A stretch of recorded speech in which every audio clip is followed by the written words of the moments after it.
मंत्री बीजेपी के खिलाफ खड़ा हो रहा है।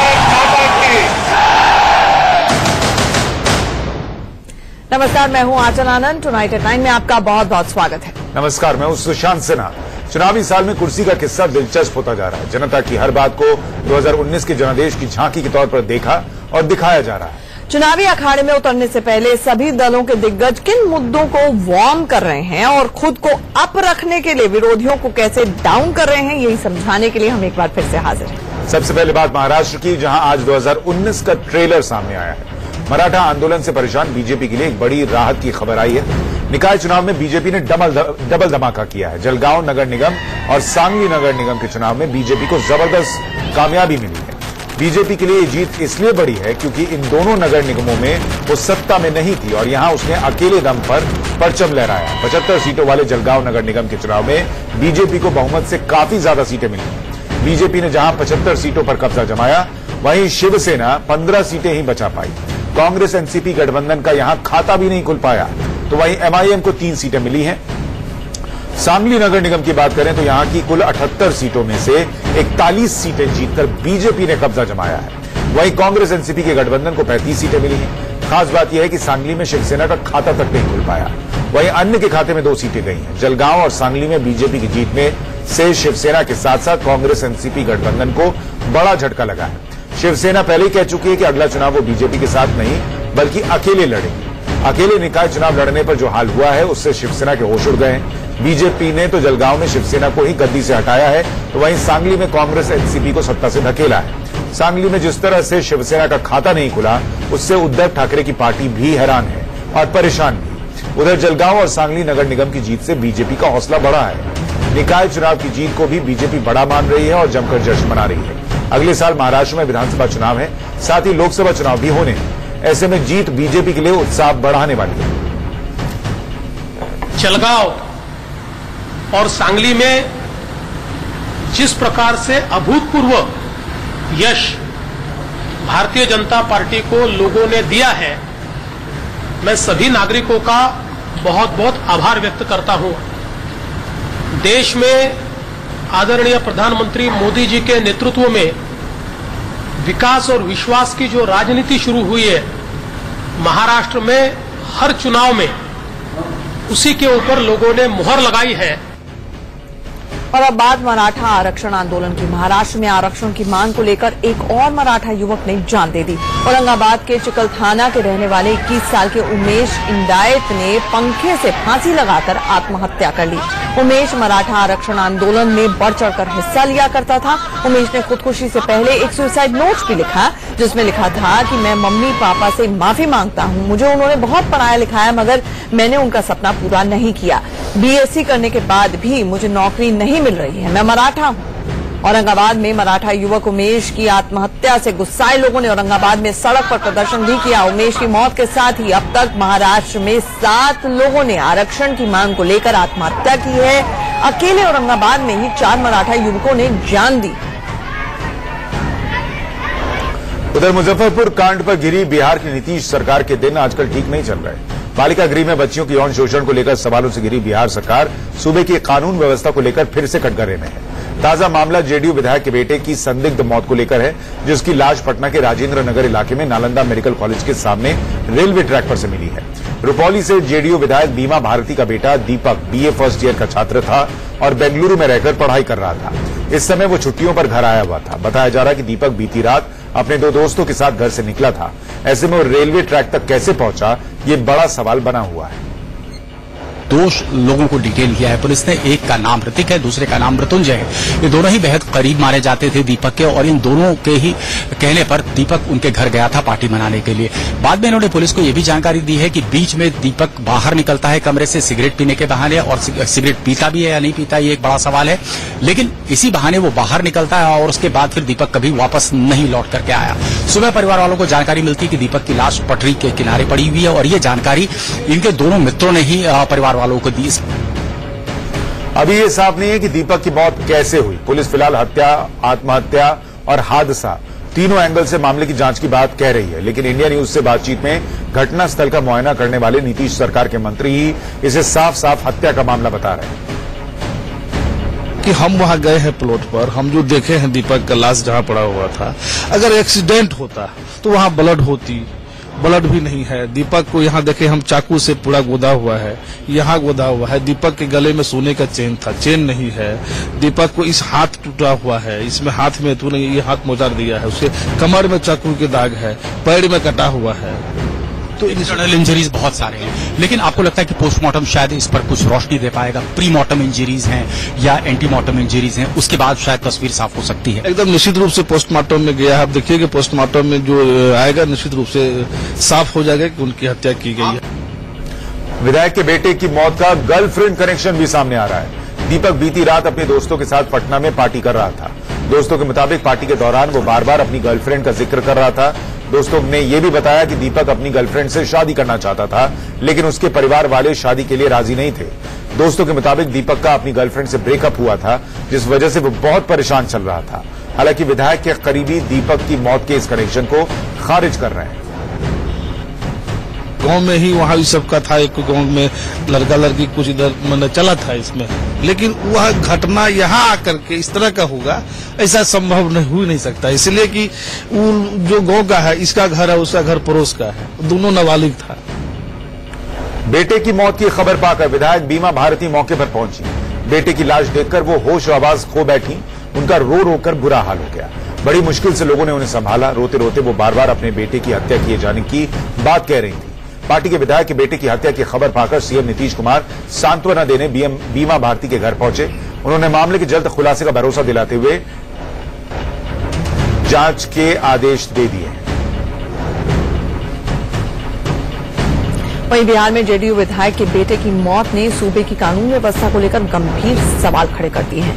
बिहार में सीएम नीतीश कुमार की पहचान सुशासन बाबू के रूप में होती रही है, लेकिन अगर आंकड़ों की माने तो हालात नीतीश कुमार की पहचान के बिल्कुल उलट हैं। आंकड़े बताते हैं कि बिहार में हर दिन 250 लोगों की हत्या हो रही है। बीते 5 महीने में सूबे में 1252 लोगों की हत्या हो चुकी है, जबकि इतने ही समय में हर रोज डकैती की 26 और लूट की 143 वारदातें हो रही हैं। अपहरण की घटनाएं भी तेजी से बढ़ रही हैं। हर रोज सूबे में 821 अपहरण की और 122 रेप की वारदातें हो रही हैं। सूबे में बढ़ते अपराध और रोज आ रही ऐसी खबरों पर राजनीतिक हमला होना लाजमी है। वहीं जेडीयू कानून व्यवस्था पर हो हल्ले को नौटंकी बता रही है। परसों हम लोग जंतर मंतर दिल्ली में भी प्रदर्शन हम लोग करने का काम करेंगे और ये दिखाएंगे कि मुख्यमंत्री जो हैं किस प्रकार से अपराधियों को बिहार में संरक्षण देने का काम कर रहे हैं और नई डबल इंजन की सरकार में किस प्रकार से बच्चियों के साथ इस तरह का शोषण हो रहा है, महिलाओं के साथ बलात्कार हो रहा है, गैंग रेप हो रहे हैं और लॉ एंड ऑर्डर पे कोई काबू सरकार का नहीं रह गया।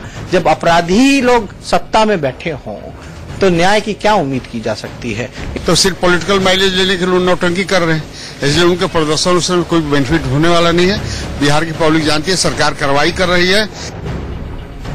तो जेडीयू विधायक के बेटे की संदिग्ध मौत के बीच बिहार में मुजफ्फरपुर शेल्टर होम कांड पर सियासी घमासान जारी है। इसी घमासान के बीच सीएम नीतीश ने इस मामले पर चुप्पी तोड़ी है।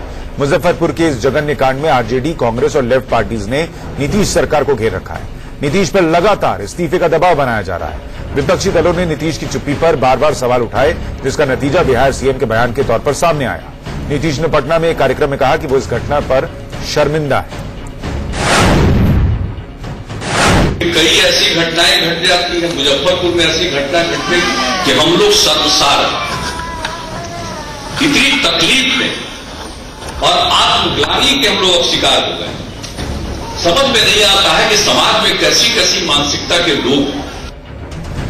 मुजफ्फरपुर के शेल्टर होम में 34 नाबालिग लड़कियों के साथ महीनों तक रेप का सनसनीखेज मामला सामने आया था, जिसमें मुख्य आरोपी ब्रजेश ठाकुर को गिरफ्तार किया जा चुका है, जबकि इसी मामले में मुख्य आरोपियों में से एक मधु कुमारी अभी भी फरार है।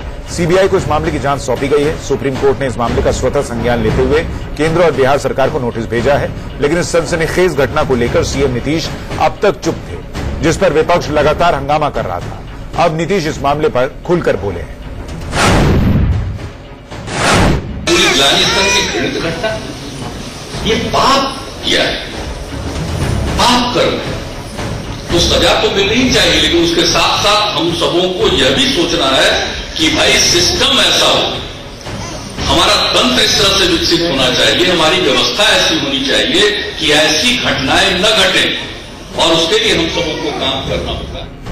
अब सिस्टम बनाने की जिम्मेदारी किसकी है, ये नीतीश कुमार ने नहीं बताया। उधर आरजेडी नेता और बिहार के पूर्व डिप्टी सीएम तेजस्वी यादव ने मुजफ्फरपुर कांड को लेकर राजनीतिक लड़ाई तेज कर रखी है। आरजेडी ने इस मामले को लेकर कल से दिल्ली के जंतर मंतर सहित बिहार और देश के दूसरे हिस्सों में धरना देने का ऐलान किया है। इस बीच जंतर मंतर पर आयोजित धरने में कांग्रेस, समाजवादी पार्टी, टीएमसी समेत कई दूसरे राजनीतिक दल भी शामिल होंगे। कांग्रेस अध्यक्ष राहुल गांधी भी इस धरने में शामिल हो सकते हैं। कयास ये भी लगाया जा रहा है कि दिल्ली के मुख्यमंत्री अरविंद केजरीवाल, पश्चिम बंगाल की मुख्यमंत्री ममता बनर्जी और यूपी के पूर्व सीएम अखिलेश यादव भी धरने में पहुंच सकते हैं। तेजस्वी लगातार इन नेताओं के संपर्क में है। जंतर मंतर पर धरना देने के बाद आरजेडी नेता कैंडल मार्च भी करेंगे। उधर एनडीए के घटक दल एलजेपी ने आरजेडी के इस धरने को पॉलिटिकल स्टंट करार दिया। तो कहीं ना कहीं विपक्ष को लगा कि इसको दबाने की कोशिश, जिस तरह से सृजन घोटाले को दबाने की कोशिश की गई थी और उनके सारे आरोपी गायब हो गए और जिस तरह से जो भी घटना घटी उसमें, तो हमें एक डर था क्योंकि अभी केंद्र में और राज्य में दोनों की सरकार है।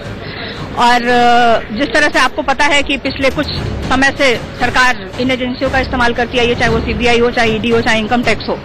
तो ये एक आशंका थी विपक्ष को और विपक्ष एकजुट होकर के इस मामले को, बिहार की इस मामले को उठाया है और उसी को लेकर के कल हम जंतर मंतर पे धरना और कैंडल मार्च निकाल रहे हैं। मुझे लगता है कि अब जब जांच चल रही है और ये विश्वास राज्य सरकार, हमारे मुख्यमंत्री जी द्वारा, केंद्र सरकार द्वारा दिला दिया गया है कि इसके जो भी दोषी हैं उसके ऊपर सख्त से सख्त कार्रवाई की जाएगी, तो उसके बाद आप इस पर राजनीति क्यों कर रहे हैं समझ के परे। बट बहरहाल मैं बस इतनी अपेक्षा रखता हूं कि जो भी दोषी हों उनके ऊपर ऐसी कार्रवाई होगी, भविष्य में कम से कम कभी ऐसी घटना न घटे। असम में एनआरसी के मुद्दे को लेकर संसद के दोनों सदनों में आज फिर से हंगामा हुआ। राज्यसभा में जहां गृह मंत्री ने इस मामले को लेकर विपक्ष के आरोपों का जवाब दिया, वहीं लोकसभा में टीएमसी ने गुरुवार को असम में अपने सांसदों और विधायकों के डेलीगेशन के साथ जो बदसलूकी हुई उस मुद्दे पर जमकर हंगामा किया। इसके चलते प्रश्नकाल के दौरान सदन की बैठक 15 मिनट के लिए स्थगित भी करनी पड़ी। राज्यसभा में गृह मंत्री ने एनआरसी को लेकर विपक्ष के आरोपों को निराधार बताते हुए पूरी प्रक्रिया को निष्पक्ष करार दिया। वहीं राज्यसभा में नेता प्रतिपक्ष और कांग्रेस सांसद गुलाम नबी आजाद ने ये कहा कि कई अहम लोगों के नाम लिस्ट में शामिल नहीं है, ऐसे में प्रक्रिया को कैसे एकदम ठीक माना जाए। पूरी प्रक्रिया पूरी तरह से फेयर है और साथ ही साथ ऑब्जेक्टिव है, कोई भेदभाव न हुआ है और मैं आश्वस्त करना चाहता हूं न आगे कोई भेदभाव होगा। और इस प्रकार के आरोप यदि कोई लगाता है तो मैं समझता हूं कि यह उचित नहीं होगा। मैं इस बात पर पुनः बल देना चाहता हूं सभापति महोदय कि फाइनल एनआरसी के पहले सभी को लीगल प्रोविजंस के अनुसार क्लेम्स एंड ऑब्जेक्शंस यह भी फाइल करने का पूरा अवसर मिलेगा। आपने कहा कि बिल्कुल फेयर एंड ऑब्जेक्टिव प्रोसेस चल रहा है। अगर ये फेयर एंड ऑब्जेक्टिव प्रोसेस है तो ये आर्मी 30 साल, एयरफोर्स 30 साल करने के बाद भी बाहर कैसे है? तो मेरे ख्याल में माननीय गृह मंत्री जी को कहना चाहिए कि प्रोसेस पे गड़बड़ हो सकता है। अगर आप पहले ही कहेंगे प्रोसेस ठीक है तो फिर आगे करना क्या? राइट, ये मुझे आपसे जरूरी अनिवार्य कहना है। और एक क्वेश्चन इन्होंने उठाया कि सरकार को भी एक भाषा में, सरकार और पार्टी थैंक यू, एक भाषा में कहनी चाहिए। कोई कहता हमने किया, कोई कहता है कि सुप्रीम कोर्ट ने किया। राजनाथ सिंह ने बहस के दौरान ये भी कहा कि कोई भी देश ये तो चाहेगा कि वो जाने कि उसके देश में कितने विदेशी हैं। इसकी जानकारी रखना स्वाभाविक है। यह विषय राष्ट्रीय सुरक्षा से जुड़ा है। दुनिया का चाहे कोई भी देश हो, हर देश कम से कम इतना तो चाहेगा कि हमारे देश में कितने हमारे नेशनल्स हैं और कितने हमारे यहां फॉरेनर्स हैं। इसकी जानकारी रखना किसी भी देश के लिए वह स्वाभाविक है, यह उसका दायित्व बनता है। वहीं एनआरसी के मुद्दे पर शुरू हुई राजनीतिक बयानबाजी अब टीएमसी और बीजेपी के बीच सीधी लड़ाई की तरह हो गई है। पश्चिम बंगाल की मुख्यमंत्री ममता बनर्जी इस मुद्दे को काफी आक्रामक तौर पर उठा रही हैं और लगातार मोदी सरकार पर निशाना साध रही हैं। वहीं बीजेपी ने अब ममता के खिलाफ वीडियो वॉर शुरू कर दिया है। बीजेपी ने एक वीडियो जारी किया है जिसमें पिछले कुछ समय में बंगाल में हुई घटनाओं को दिखाया गया है। वीडियो के अंत में बीजेपी ने लिखा है कि बंगाल के लिए चिंता करने की जरूरत है। बीजेपी ने वीडियो जारी करते हुए आरोप लगाया कि ममता बनर्जी पश्चिम बंगाल में लॉ एंड ऑर्डर कायम रखने में नाकाम रही हैं और अब देश को गृह युद्ध और ब्लड वॉर को लेकर भी चेता रही हैं। अगर ऐसा है तो बंगाल को चिंता करने की जरूरत है। यहाँ पे युवा मोर्चा के कार्यकर्ताओं को देखा जाता है कि उनकी हत्या की जाती है, कुछ बच गए लेकिन अभी भी अस्पताल में है। इसलिए इसका शीर्षक मैं यूटर्न दीदी रखना चाहती हूँ। यूटर्न इसलिए क्योंकि 2005 के बाद जब उनकी गाड़ी चली एनआरसी के खिलाफ, एनआरसी के बाजू में, उन्होंने कहा कि एनआरसी होना चाहिए और इस पे काम होना चाहिए। खुद राज्यसभा की वीडियो टेप्स बाहर निकल रही हैं and we can see what she had said and how she had behaved in 2005. And suddenly, I don't know, it took for her a very long U-turn by 2018 to speak something which is so undemocratic and so non-Indian, non-nationalist. उधर TMC Assam के Silchar airport पर अपने सांसदों और विधायकों के delegation से हुई बदसलूकी पर भड़की हुई है। तृणमूल कांग्रेस के 6 सांसदों और 2 विधायकों का डेलीगेशन एनआरसी ड्राफ्ट सामने आने के बाद जमीनी हालात की जानकारी लेने के लिए दौरे पर पहुंचा था, लेकिन उन्हें एयरपोर्ट से बाहर नहीं जाने दिया गया और हिरासत में ले लिया गया। आरोप है कि टीएमसी नेताओं से पुलिस ने बदसलूकी की। अब टीएमसी ने इस कार्रवाई के खिलाफ 4 और 5 अगस्त को पश्चिम बंगाल में 2 दिवसीय काला दिवस मनाने का ऐलान किया है। एनआरसी जारी होने के बाद असम जा रहे तृणमूल कांग्रेस के नेताओं को सिलचर हवाई अड्डे पर रोके जाने वाले नेताओं ने आरोप लगाया कि उनके साथ घुसपैठिए जैसा बर्ताव किया गया और वापस भेज दिया गया। डेलीगेशन में शामिल सांसद काकोली घोष ने आरोप लगाया कि जिस तरह सांसदों और राज्य के मंत्री को परेशान किया गया वो ये दिखाता है कि लोकतंत्र खतरे में है। अब बात प्रियंका गांधी को लेकर आई एक बड़ी खबर की। क्या कांग्रेस अध्यक्ष राहुल गांधी की बहन प्रियंका गांधी वाड्रा लोकसभा का चुनाव लड़ेंगी? क्या सोनिया गांधी की बेटी के लिए रायबरेली की सीट छोड़ी जाएगी? ऐसे तमाम सवाल आज फिर से इसलिए उठ खड़े हुए हैं क्योंकि कांग्रेस प्रियंका के चुनाव लड़ने की संभावनाओं से इनकार नहीं कर रही है। कांग्रेस के उच्च पदस्थ सूत्रों के मुताबिक अभी ये तय नहीं है कि सोनिया गांधी रायबरेली से चुनाव लड़ेंगी या नहीं। इसे लेकर सोनिया से बात होगी। कांग्रेस के अंदरूनी सूत्रों के हवाले से आई इस खबर से साफ है कि सोनिया के चुनाव न लड़ने और प्रियंका गांधी के चुनाव लड़ने से इनकार नहीं किया गया। कांग्रेस पार्टी में लंबे समय से इस बात की चर्चा चल रही है कि प्रियंका गांधी सक्रिय राजनीति में कब आएंगी। हाल ही के दिनों में हमने देखा कि राहुल गांधी को प्रियंका गांधी ने पीछे से मदद करी, लेकिन आगे पर्दे के सामने प्रियंका नहीं आई। लेकिन कांग्रेस के उच्च सूत्र ये बता रहे हैं कि 2019 का चुनाव प्रियंका गांधी लड़ सकती है। अभी इस पर फाइनल डिसीजन नहीं हुआ है, लेकिन बड़ी खबर यही है कि हो सकता है कि कांग्रेस की पूर्व अध्यक्ष सोनिया गांधी की सीट रायबरेली से प्रियंका गांधी चुनाव लड़े। 2019 के लोकसभा चुनाव से पहले एक बार फिर से ईवीएम का मुद्दा गरमाने लगा है। बीजेपी की जीत पर विपक्ष कई दफे कह चुका है कि ईवीएम से छेड़छाड़ कर जीत हासिल की गई है। कई विपक्षी दल ईवीएम की जगह बैलेट पेपर से चुनाव कराने की वकालत करते रहे हैं।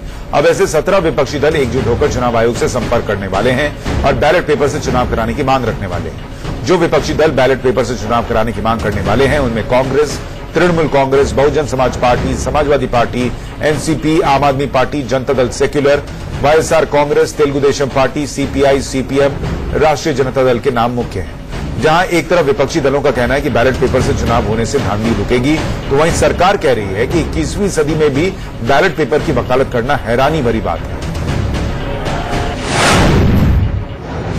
लोगों के मन में शक और शुभाएं और काफी हैं, हजारों हैं, तो उसके बाद एक उपकरण के हाथों अपने प्रजातंत्र को गिरवी नहीं रख सकते हैं। और इसलिए मैं दरखास्त करूंगा चुनाव आयोग से कि अगर आवाम के मन में शक और शुभा है तो दूर करिए, आइए चले बैलेट की ओर। 21वीं शताब्दी में हम सदी में चल रहे हैं और उस समय अगर ये सोचना कि ईवीएम नहीं होना चाहिए, जिसमें मिनिमल जिसको कहते हैं त्रुटि होती है, बिल्कुल डर रहे हैं। उनके पास में विकास के कोई मुद्दे नहीं है, विकास का मुद्दा नहीं है तो अनर्गल बातें करो, तो ये फालतू की अफवाह फैलाओ, तो इसमें कोई दम नहीं। आगे बढ़ते हैं। अब बात पंजाब नेशनल बैंक घोटाले के मास्टरमाइंड और हीरा कारोबारी मेहुल चौकसी की। जिस मेहुल चौकसी की गिरफ्तारी के लिए भारत सरकार एंटीगुआ से गुजारिश कर रही है, उसी एंटीगुआ सरकार के खुलासे से मोदी सरकार घिर गई है। एंटीगुआ के कानून मंत्री स्ट्रूजॉय बेंजामिन ने दावा किया है कि भारत की तरफ से हरी झंडी मिलने के बाद ही 2017 में मेहुल चौकसी को नागरिकता दी गई थी। हालांकि पीएनबी घोटाला सामने आने से पहले ही मेहुल चौकसी को एंटीगुआ की नागरिकता मिल गई थी, लेकिन मेहुल पर हुए इस नए खुलासे को लेकर कांग्रेस ने सीधे मोदी सरकार सरकार को घेर लिया है।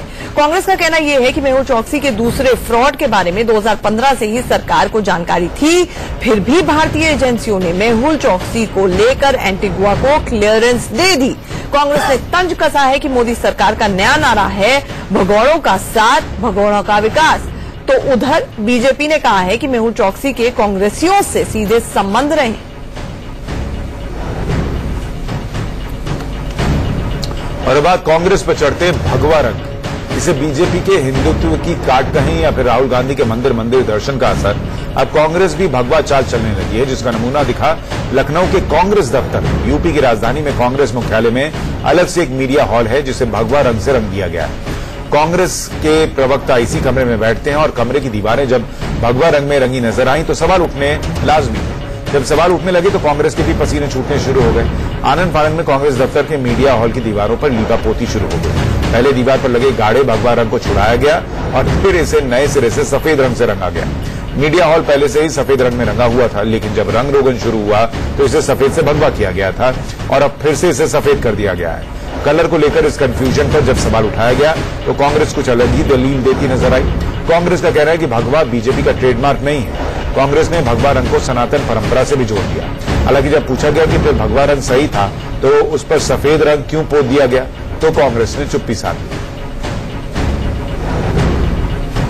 मध्य प्रदेश के मुख्यमंत्री रह चुके और कांग्रेस पार्टी के महासचिव दिग्विजय सिंह अब वीआईपी नहीं रहे। मध्य प्रदेश सरकार ने चुनावी साल में वीआईपी लिस्ट से दिग्विजय सिंह को बाहर का रास्ता दिखा दिया है, जिसके बाद उनकी सुरक्षा में अब कटौती की जाएगी। राज्य सुरक्षा समिति ने मध्य प्रदेश में नए सिरे से वीआईपी लोगों की अनुशंसा की है। इस अनुशंसा के बाद गृह मंत्रालय ने सुरक्षा के लिहाज से वीआईपी की लिस्ट तैयार की है। अभी तक चौथे नंबर के वीआईपी रहे दिग्विजय सिंह को इस लिस्ट से बाहर कर दिया गया है। वहीं उनकी जगह मध्य प्रदेश कांग्रेस के अध्यक्ष और पूर्व केंद्रीय मंत्री कमलनाथ का नाम शामिल किया गया है। जो नई लिस्ट बनी है उसके मुताबिक मध्य प्रदेश में वीआईपी नंबर 1 फिर से मुख्यमंत्री शिवराज सिंह चौहान ही हैं। दूसरी वीआईपी के तौर पर पूर्व सीएम बाबूलाल गौर का नाम पहले की ही तरह लिस्ट में शुमार है। मध्य प्रदेश में तीसरे वीआईपी का दर्जा पूर्व सीएम और केंद्रीय मंत्री उमा भारती को मिला है, तो वहीं चौथे नंबर के वीआईपी के तौर पर अब कमलनाथ की एंट्री भी हो गई।